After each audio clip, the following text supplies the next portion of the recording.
Hi అండి, అందరూ ఎలా ఉన్నారు? ఈరోజైతే మస్క్ మెలన్తో షర్బత్ అయితే చేసుకుందాము.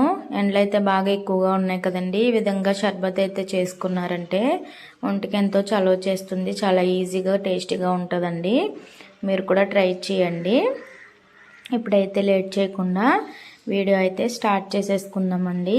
ఈ మస్క్ మెలన్ షర్బత్ కోసం ముందుగా సగ్గుబియ్యాన్ని ఒక హాఫ్ కప్ తీసుకొని నానబెట్టుకుని ఉంచుకోండి. నానబెట్టిన సగ్గుబియ్యంని ఇలాగ 3 గ్లాసులు వాటర్ అయితే వేసుకుని స్టవ్ మీద పెట్టుకుని బాగా బాయిల్ చేసుకోండి. ఈ విధంగా సగ్గుబియ్యం అయితే ఉడికించుకోవాలండి. ఇలా సాఫ్ట్గా ఉడికిన తర్వాత ఇవైతే ఒక చిల్లుల గిన్నెలో వేసుకుని వడగట్టుకోవాలండి.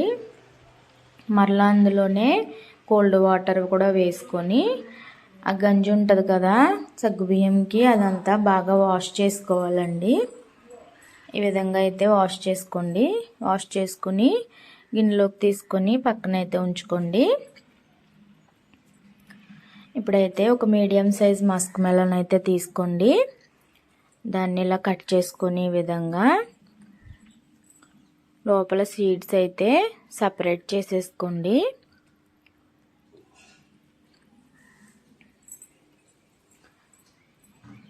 ఇలా సీడ్స్ అయితే సపరేట్ చేసుకున్న తర్వాత ఆ పల్ప్ అంతా చక్కగా తీసుకొని ఒక మిక్సీ జార్లోకి అయితే వేసుకొని ఆ పల్ప్ని మిక్సీ అయితే చేసుకోండి.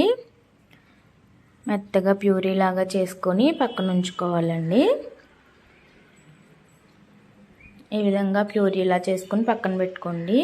ఇప్పుడైతే ఒక పెద్ద గిన్నె తీసుకొని స్టవ్ ఆన్ చేసుకొని ఒక 1/2 లీటర్ పాలు అయితే వేసుకోండి.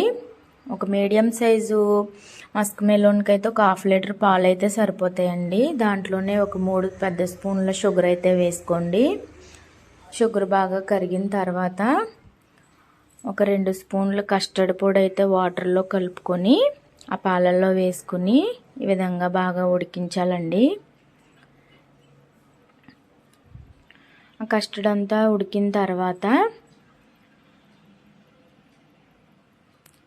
స్టవ్ అయితే ఆఫ్ చేసేసుకుని అది చల్లారనివ్వాలండి. ఈ విధంగా చల్లారిన దాంట్లో మస్క్ మెలన్ ప్యూరీ వేసుకొని బాగా మిక్స్ చేసుకోండి. సగ్గుబియ్యం కూడా మనం వాష్ చేసుకుని పక్కన పెట్టుకున్నాం కదా, అవి కూడా వేసుకోవాలండి. అవి వేసుకొని బాగా కలుపుకొని ఫ్రిడ్జ్లో పెట్టుకుని బాగా చల్లగా అవనివ్వాలండి. చల్లగా సర్వ్ చేసుకోవడమేనండి. మస్క్ మెలన్ షర్బత్ అయితే రెడీ అయిపోయింది. మీరు కూడా చేసుకొని పిల్లలకు కూడా పెట్టండి. చాలా టేస్టీగా ఉంటుందండి. బాయ్ అండి.